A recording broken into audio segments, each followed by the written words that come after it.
আমাদেরকে এমন জায়গায় ধাক্কাইয়ে নিয়ে যাবেন না যেখান থেকে আপনাদের পতন শুরু হবে। গতকালের 3টা জায়গায় যে হামলা হয়েছে এটাই প্রমাণ করে আপনার দলের লোকেরা আপনাকে প্রধানমন্ত্রী হিসেবে চায় না। আমাদের সম্মানিত সভাপতি মামুনুল হক সাহেব, উপস্থিত জাতীয় নেতৃবৃন্দ, ভাই ও বোনেরা, আসসালামু আলাইকুম রহমতুল্লাহ বরকাত। বিশেষ করে যারা ইলেকট্রনিক মিডিয়া, প্রিন্ট মিডিয়া ভাইয়েরা আমাদের বক্তব্যগুলি প্রচার করেন, আপনাদেরকে আন্তরিক ধন্যবাদ জানাচ্ছি। বিগত কয়েক মাস যাবৎ আমি বারবার প্রধানমন্ত্রীকে অনুরোধ করেছি যে বিভেদ সৃষ্টি করবেন না, আমাদেরকে এমন জায়গায় ধাক্কাইয়ে নিয়ে যাবেন না যেখান থেকে আপনাদের পতন শুরু হবে। গতকালের 3টা জায়গায় যে হামলা হয়েছে এটাই প্রমাণ করে আপনার দলের লোকেরা আপনাকে প্রধানমন্ত্রী হিসেবে চায় না। তারাই আপনাকে প্রধানমন্ত্রীর পদ থেকে বাইর করার জন্য ষড়যন্ত্র করছে।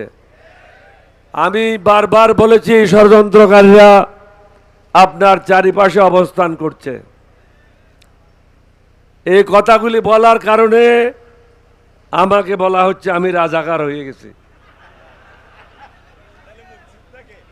এখন তারেক রহমান সাহেবের কাছে আমার প্রশ্ন, 1991 সালে বেগম খালেদা জিয়া ক্ষমতায় আসছিল জামাতের হাত ধরে, তাহলে বেগম জিয়া কি রাজাকার ছিল?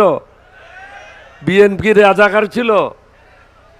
1996 সালে জামাত এবং আওয়ামী লীগ একসাথে মিলে বিএনপির বিরুদ্ধে সংগ্রাম করেছিল তত্ত্বাবধায়ক সরকারের জন্য। সুতরাং জামাত আওয়ামী লীগের সাথেও কাজ করেছে, 14 দলীয় ঐক্যজোটের সাথেও কাজ করেছে, বেগম জিয়ার সাথেও কাজ করেছে। 2001 সালে বিএনপির মন্ত্রিসভায় নিজামী সাহেব ছিল, মোজাহিদ সাহেব ছিল, আমি কিন্তু সেই মন্ত্রিসভায় ছিলাম না। তাহলে কি ওটা রাজাকারের মন্ত্রিসভা ছিল? আমার গায়ে গন্ধটা কোথায় পেলেন? আমি তো জামাতে যোগদান করি নাই। আমরা যারা বাংলাদেশের স্বাধীনতা সার্বভৌমত্ব রক্ষা করতে চায়, বিদেশিদের হাত থেকে বাংলাদেশকে নিরাপদ রাখতে চায়, বাংলাদেশের মানুষকে নিরাপদ করতে চায়, ইসলামিক আদর্শে বিশ্বাস করি, নবীর আদর্শে বিশ্বাস করি, আমরা ঐক্যবদ্ধ হয়েছি।